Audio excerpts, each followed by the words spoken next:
done it before, I've seen it before. Tears splashing the floor when I open the door for her. She acting like a whore and I'm a letter. Learn from Project Pat. Hi, I'm John. I'm a chemistry graduate student at UCLA. And now in this video, we're going to be going over some chemistry topics. Hope you find this useful and good luck in your course. In this video, we're going to be talking about non-covalent molecular forces.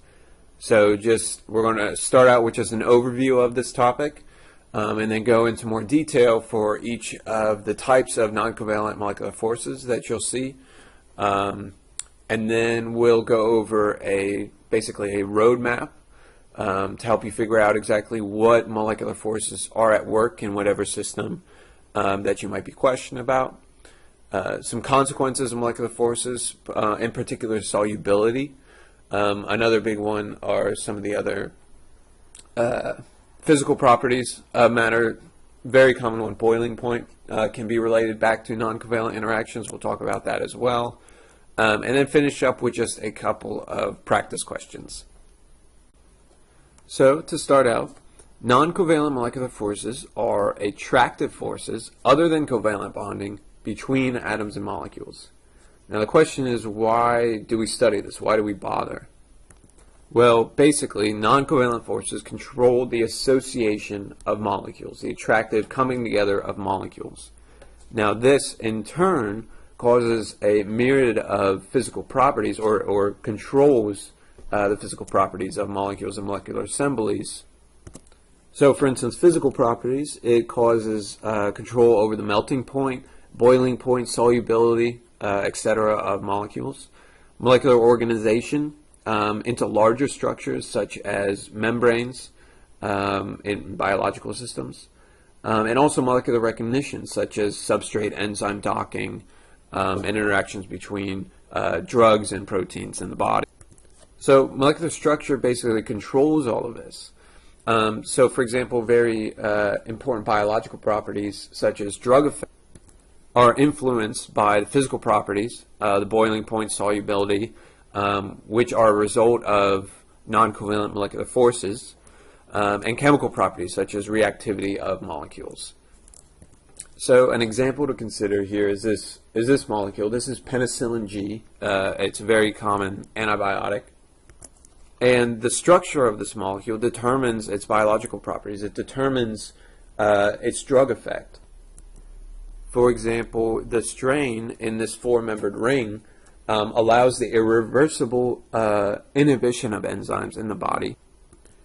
But then also this carboxylic acid group here, when deprotonated and associated with a positively charged ion such as a sodium cation, enhances the water solubility of this compound.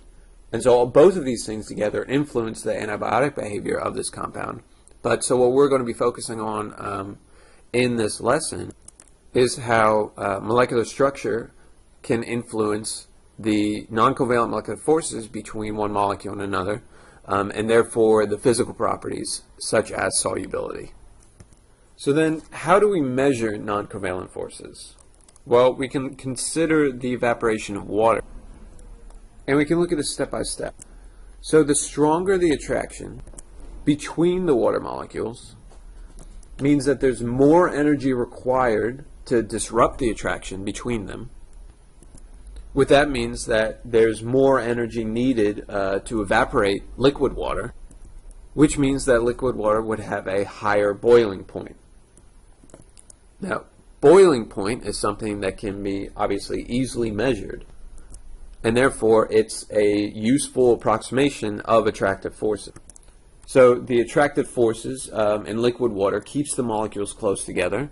You put in energy or you heat it up, you get evaporation to water vapor. And so at this point the attractive forces are disrupted, but you have to remember, obviously, of course, the covalent bonds still remain intact.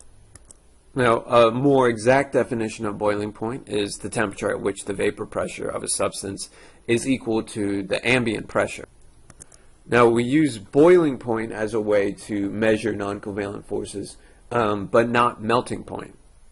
And that's basically because the melting point is too ambiguous of a measure of the attractive forces, because you cannot really deconvolute that from a crystal packing effect. So we can consider the boiling points of a couple different substances. We have sodium chloride, H2O water, we have BRF, and argon. And then the boiling points in degrees Celsius of these substances are over 1,000 for sodium chloride. Water, of course, is 100 degrees C. BRF, boiling point of 22 degrees C. And argon, negative 186 degrees Celsius.